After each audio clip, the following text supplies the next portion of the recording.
Yo, c'est Shams. Alors aujourd'hui, petite vidéo courte, juste pour t'expliquer que c'est pas grave d'échouer, c'est pas grave de rater son régime, de faire des cheat meals, de noter des choses que t'es censé faire et de pas les faire. C'est pas grave. T'as certainement des objectifs dans ta vie, t'as certainement un goal que tu vas atteindre. Et si t'en as pas, je te conseille fortement de commencer à t'en mettre. Parce que sinon, si t'as pas de goal, la vie va t'en trouver, comme on dit. Généralement, tu vas pas trop kiffer cette route-là. Même si t'as des goals, t'auras d'office des ennuis qui vont arriver sur la route. Et généralement, ces ennuis-là, c'est toi-même qui te les mets. Je prends toujours l'exemple de la salle, mais voilà, c'est juste le truc qui me parle le plus en ce moment dans ma vie. Imaginons que toi, ton but, c'est de perdre du poids. Tu te crées un programme, tu vois, tu suis un peu tous les conseils que je t'ai donnés. Et juste, ce programme-là, en fait, tu manges pas ce que tu es censé manger, par exemple, un jour, tu vois. C'est important, dans ces jours-là, de ne pas se laisser aller glisser sur la pente, tu vois. Parce que si tu glisses sur cette pente-là, tu risques de faire beaucoup plus d'erreurs. Il suffit juste de ça pour se remettre dedans. Et je vais t'expliquer les choses à éviter pour que tu puisses être le plus performant possible. Ok, le premier truc à faire, c'est une fois que ça t'arrive, une fois que tu fais pas ce que tu es censé faire, ça sert à rien d'en rajouter une couche en fait. Le truc il est déjà fait, tu vas pas changer le passé, ça sert à rien, donc juste accepte ton erreur, ok, médite là-dessus un petit peu et passe à autre chose, ok. Ça sert à rien de s'auto-flageller, ça sert à rien de se faire encore plus de mal, tu vois, c'est contre-productif, ça va te saper le moral. Ce qu'il faut faire plutôt, c'est de se remettre directement sur le droit chemin. Qu'est-ce que j'entends par là? Imaginons que tu cherches à perdre du poids et il y a un jour où tu dépasses vraiment ton niveau de calories. Qu'est-ce que tu fais? Tu manges pas pendant 2 jours pour récupérer le nombre de calories que tu as dépassé? Non, tu fais pas ça. Ce que tu dois faire par contre, c'est continuer à suivre ton programme. Et au fur et à mesure du temps, même si tu as dépassé beaucoup un jour, en fait, avec tous les autres jours, comme tu suis ton programme, en fait, ça va s'équilibrer, en fait. Et tu vas voir que, au final, tu reviens presque au point de base. Et que cette erreur-là, elle est pas si grave, au final. Continue, c'est pas grave de se tromper. Le plus grave, en fait, c'est de pas commencer. Et le deuxième truc le plus grave, c'est de pas se pardonner des erreurs qu'on fait tous les jours.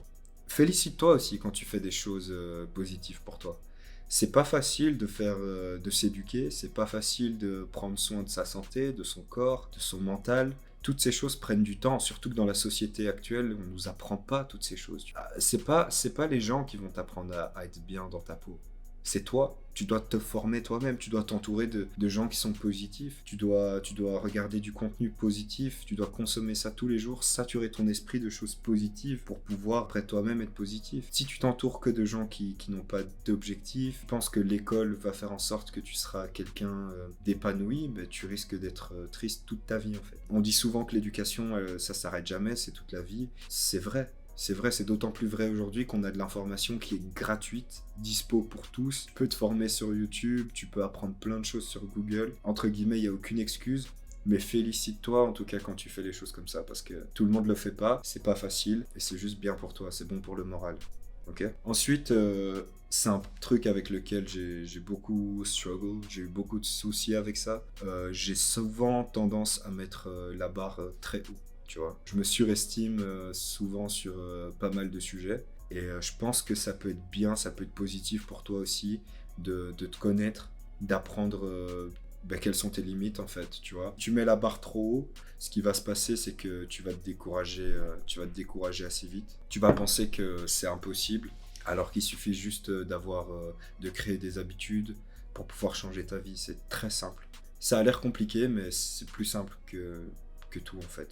Par exemple, je prends l'exemple de tu as envie de bâtir un corps de muscles, tu vois le genre de corps que tu vois souvent sur Instagram. Après, j'aime pas trop l'exemple d'Instagram parce que souvent il y a des modifications qui sont apportées aux photos et tout, mais ce que tu vois l'image que je veux te donner, tu vois, un bon corps bien musclé, bien sec. Si c'est ça que tu veux, c'est pas difficile à faire.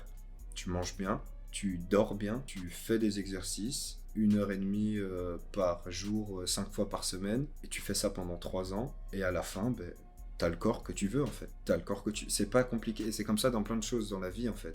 Le truc c'est que les gens sont trop impatients. On est trop impatients. On pense qu'avec les réseaux sociaux, les jeunes qui réussissent à 19, 20 ans, on pense que c'est la norme, mais c'est loin d'être la norme et ça crée vraiment des déséquilibrés mentaux, ça crée de la dépression. Donc je t'encourage à pas mettre la barre trop haut.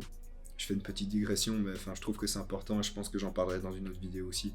Mais c'est important de ne pas mettre la barre trop haut, de mettre quand même un certain niveau. Il ne faut pas non plus que ce soit trop facile et que du coup tu te challenges pas, mais fais-le sans exagérer. Ensuite, ce que je peux te donner aussi comme conseil, c'est demande de l'aide autour de toi. Entoure-toi des personnes optimistes, demande de l'aide autour de toi. Si tu n'arrives pas à faire quelque chose, essaye de trouver quelqu'un dans le domaine que tu cherches qui est plus expérimenté que toi. Ok, on est des êtres humains, on est des animaux sociaux, on adore partager. Tout le monde, tous ceux qui aiment ce qu'ils font sont doués dans leur domaine et les gens qui aiment ce qu'ils font aiment aussi partager ce qu'ils font. Donc n'aie pas peur de demander, je sais pas, si tu fais des vidéos, demande à quelqu'un qui a du temps et qui peut t'expliquer comment faire du montage, comment faire ci, ça. Bien sûr, tu peux toujours regarder sur Internet, sur YouTube, mais il y a des choses sur lesquelles demander de l'aide, c'est juste plus efficace et ça te prend moins de temps. Entoure-toi de personnes optimistes aussi. La vie, elle est déjà assez difficile que pour devoir se traîner des gens qui font que se plaindre. Moi, c'est un truc que je déteste, c'est les gens qui se plaignent tout le temps, ça m'énerve. Tu peux être la personne la meilleure du monde, si on travaille ensemble et que tu te plains tout le temps, ça va vite me saouler en fait. Et je pense que la vie, elle est vraiment... Chacun ses problèmes, tu vois. Donc arrête de ramener tes problèmes chez les autres. Je dis pas que tu le fais, mais essaye en tout cas de t'entourer de gens pas qui voient la vie en rose, mais qui voient pas la vie tout en noir non plus, tu vois. Voilà, c'est tout pour cette vidéo. J'espère que ça pourra t'aider à te remonter le moral. Continue à faire les trucs que tu fais.